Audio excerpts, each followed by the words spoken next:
global south, and especially Pakistan, where some of the judgments have had a global acceptance also. So number one trend is the adaptive jurisprudence, pushing government to adapt as opposed to mitigational jurisprudence.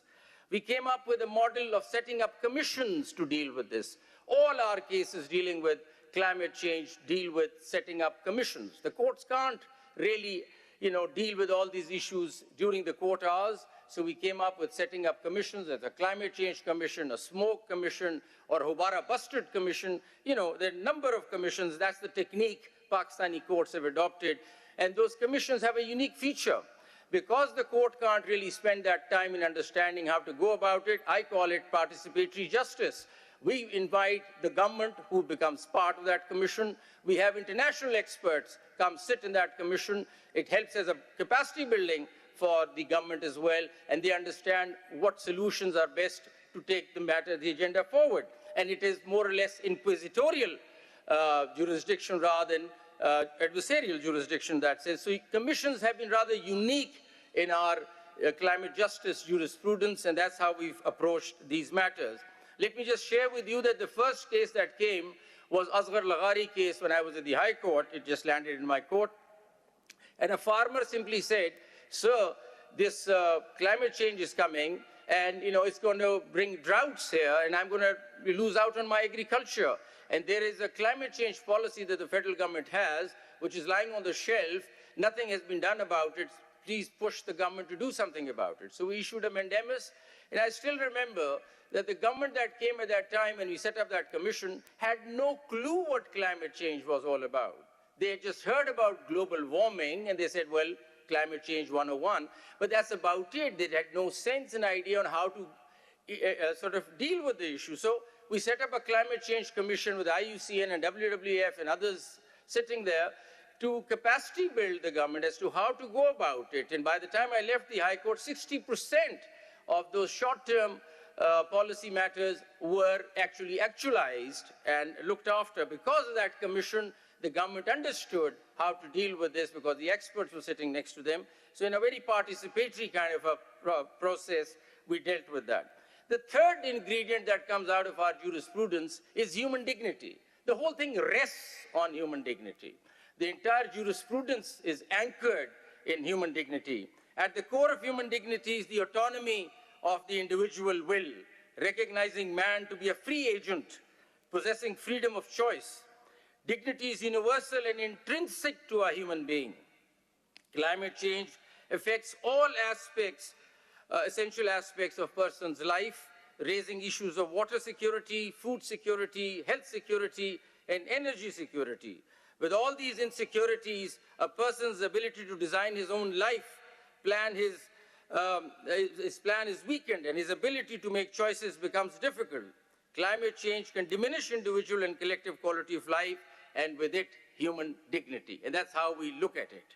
And that's why the court interfered on this fundamental right, which is non-negotiable under our Constitution. One of the strongest fundamental rights that our Constitution has is right to human dignity. We went further. We said we need to now talk about dignity of nature. Let's get rid of this human aspect and let's move on. And we talked about dignity of nature because human dignity is therefore incomplete if it does not factor in dignity of nature. In upholding the dignity of nature, do we actually uphold human dignity? So that's the step forward that we went.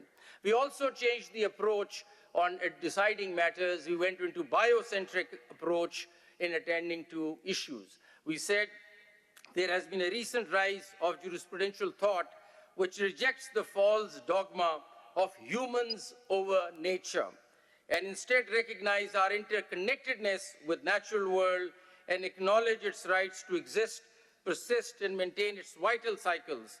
The transition from an anthropocentric approach denoted by the right to the environment to a biocentric approach constructed around rights to nature. That's been a paradigm shift in our approach on the judicial side. So we also gave nature a legal personhood. Granting nature a legal personhood is a transformative step in environmental protection, recognizing ecosystems as rights-bearing entities rather than mere property. This legal status allows rivers, forests, and other natural entities to have a standing in court, enabling legal action against environmental harm. The key advantage is that it shifts the focus from human-centered exploitation to ecological preservation, ensuring that environmental interests are directly represented. So countries like Ecuador, New Zealand, and Bangladesh have already implemented this approach, leading to stronger conservation efforts and accountability. We've also introduced, and that's now very close to my heart also, Islamic environmentalism. In one of our recent decisions, we've gone back to the Holy Book, the Quran, and looked at that how, 90% of it really talks about environmental issues. And that wisdom we brought into the courtroom. And if you see the recent judgment, it talks about, for example, and I'll refer to it, the concept of Tawheed, unity of God. The Quranic concept of Tawheed underscores the idea that all things come from one creator. This perspective encourages holistic approach to the environment, viewing the earth and all its inhabitants as interconnected and interdependent. Stewardship, Khalifa. The Holy Quran emphasizes that humans are stewards, Khalifas on the earth. This concept promotes responsible management of the earth resources. And we also thought that we might connect with people. We've been coming up with environmental jurisprudence for years. But now with religion coming into it, so it's culturally so deepened, we could understand that we could relate to people when we were talking about these things. Talk about balance, mizan. The Holy Quran speaks about balance in creation and warns against upsetting this balance. Climate change, which is driven by human activities, is disrupting the earth's natural balance. Avoiding waste, says the Quran, israf. Islam discourages wastefulness. The current pattern of consumptions and the waste, especially in more developed countries, are contributing significantly to the greenhouse gas emissions and climate change. And finally, justice, adl. Climate change is also a matter of justice, as it disproportionately affects the poor and vulnerable people who are. The judiciary's role is no longer just about punishment, as it was under environmental justice. Under climate justice, it is about ensuring survival, resilience, and fairness in the face of crisis caused everywhere. As a result, in Pakistan, the courts have held that government accountable for its inaction on climate change, emphasizing the need for comprehensive adaptation measures across various sectors. Courts in Pakistan have shaped adaptive climate jurisprudence, which is globally recognized now, issuing directives to government institutions to take concrete steps toward climate adaptation across various sectors. Our judgments were guided by the urgent need to protect vulnerable communities, ecosystems from the growing impacts of climate change. Now things change here. We've been giving directions for the last maybe 10 years now, thinking that our directions are being actualized and things are changing. But then the floods hit us in 22 and we realized that nothing much has happened on the ground. So this is a wake-up call for the judiciary where we turn course. So however, through the course of implementation, we have come to realize a stark reality, and this is the change that has been brought in. While government or public sector institutions may agree to act, they often lack the financial resources to do it effectively.